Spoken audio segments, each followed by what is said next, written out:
సురేఖ బల్కంపేట ఎల్లమ్మను దర్శించుకున్నారు. అమ్మవారికి ప్రత్యేక పూజలు చేసి మొక్కులు చెల్లించుకున్నారు. అనంతరం అమ్మవారి కళ్యాణానికి చేసిన ఏర్పాట్లను పరిశీలించారు.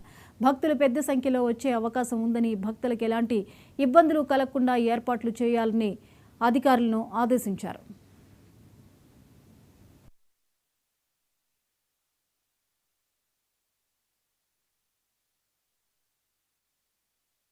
ఆషాఢ మాసం అంటే హైదరాబాద్ అంతా కూడా బోనాల సంబరాలతో అమ్మరాన్ని అంటుకుంటాయి.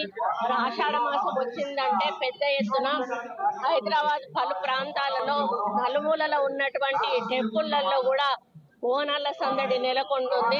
మరి బోనము అంటే భోజనం అని అర్థము.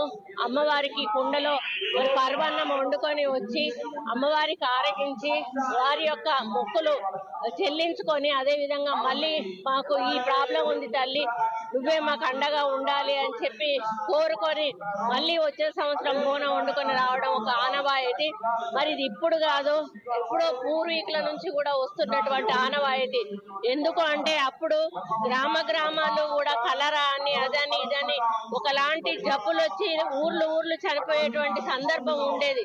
ఆ సమయాల్లో అప్పటి పెద్దలు మరి ఇది ఏదో అమ్మవారి కొంటెతనము, అమ్మవారికి ఏదైనా చేస్తే గాని ఇటువంటివి ఆగుతాయి అనేటువంటి ఒక ఆలోచనతోటి ఈ కార్యక్రమాన్ని వాళ్ళు ప్రారంభించడం జరిగింది.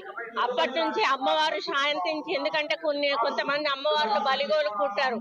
అటువంటి అమ్మవార్లకు బలి ఇవ్వడమో, లేకపోతే కొంతమంది అమ్మవార్లకు బోనం సమర్పించడము, ఈ విధంగా చేస్తూ అమ్మవార్లను సంతృప్తి పరిచి వారు ఎటువంటి మరి సమాజంలో ఎటువంటి కీడు జరగకుండా అందరూ కూడా ఆరోగ్యంగా ఉండే విధంగా, మరి అనుకున్న టైంలో వర్షాలు పడే విధంగా, రైతులకు పంటలు పండే విధంగా, మరి కరువు కాటకాలు రాకుండా ఉండే విధంగా మరి అమ్మవార్లను కొలవడం.